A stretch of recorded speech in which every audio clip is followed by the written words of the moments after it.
In this video, we're going to go over how to create a semi-live webinar. So to do this, we're going to come over here to Create New Webinar, and we're going to choose the semi-live webinar option in the middle. Now you will get this pop-up message, and I do recommend that you take a second to read it, but in this case, I'm just going to click on Yes, Create It. Now with a semi-live webinar, you need to have an MP4 file ready to go that you're going to use for your webinar. So you just come over here and click Browse, select the video you want to use, and click on Open. Now while that's uploading, and the bigger the file is, the longer it's going to take to upload, but you can come down here and start naming your webinar.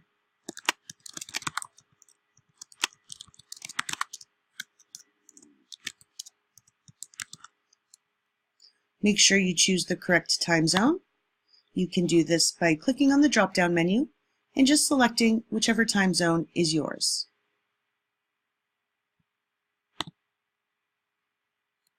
If you want to add a webinar picture, like a logo, you can do this here, but it's optional.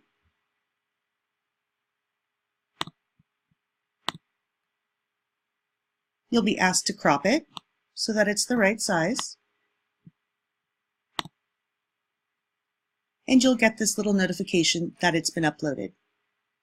You can also choose to use webinar tags if you wish. Then you're going to scroll down and select the date you want your webinar to start. I'm going to go ahead and click for the 23rd at 10 a.m. and I'm going to click Save. You'll get an alert that your video is being created. You can just click on OK, and it'll bring you back to this page. Now here's where you can add more detail to your semi-live webinar. I'm not going to go over everything in super detail because we do have other videos that show each of the options in more detail, but I will briefly cover them for you. You can add a webinar description here.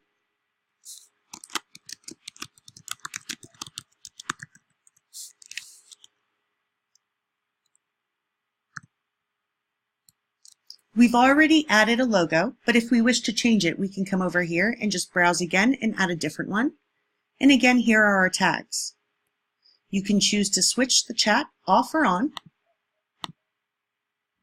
You can choose chat preferences, whether you want them to be public or private. And you can choose to redirect your attendees after the webinar. If you choose to do that, you'll just want to put the URL, such as your sales page, or anywhere else you'd like to send them.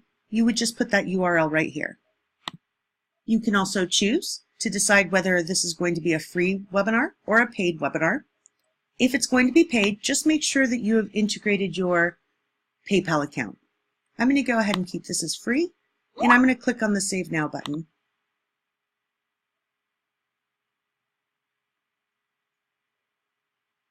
Now we can come up and decide if we want an email funnel. We can disable or enable the HQ Webinar automatic emails by using this toggle switch. And you can come in here and turn each of these on or off, or if you want to write your own email, you can do that for each of these. Registrations. This is the form that your attendees are going to use to register for your webinar. By default, it asks for name and email, but you can definitely add any other text fields that you want, such as phone number, birth date, or any additional information that you'd like to have. You can choose to add an app integration with your autoresponder. Once you've integrated your autoresponders, they will show up in this list. You can choose the one you wish to use, and then select your list from the drop-down menu. Make sure you click on that Save button. You can choose to do a thank you page by adding the URL for your thank you page. You can grab the embed code so that you can put this registration live on your own website. You can add a video link by using YouTube. Or you can also add your social links if you wish to do that as well. Under Resources, you can add your own webinar resources so that you have them handy while you're live. Just click on Add Webinar Resources. You can choose the type of material you want to present. If it's presentation material, You can either upload a PDF or a CSV. And if it's a video, you'll just want to put your YouTube video URL here. Make sure you click on the Save button. If you're using Google Analytics, Facebook Analytics, or anything like that, you can definitely put those tracking codes here. Brand your webinar. You can do that here under Branding. Again, you can add a logo, you can change the color scheme, and you can select where you want to enable that branding. This is where your registrants are going to show up.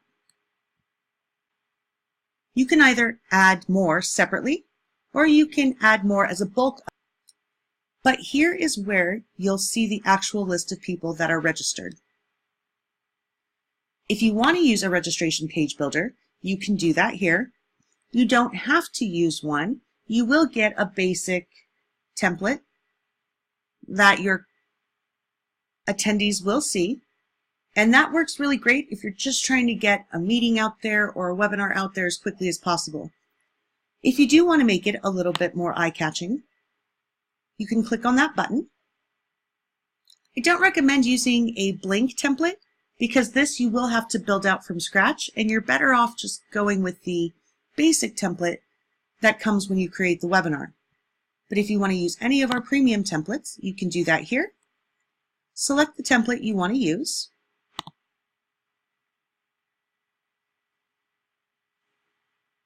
And you can edit it however and wherever you'd like.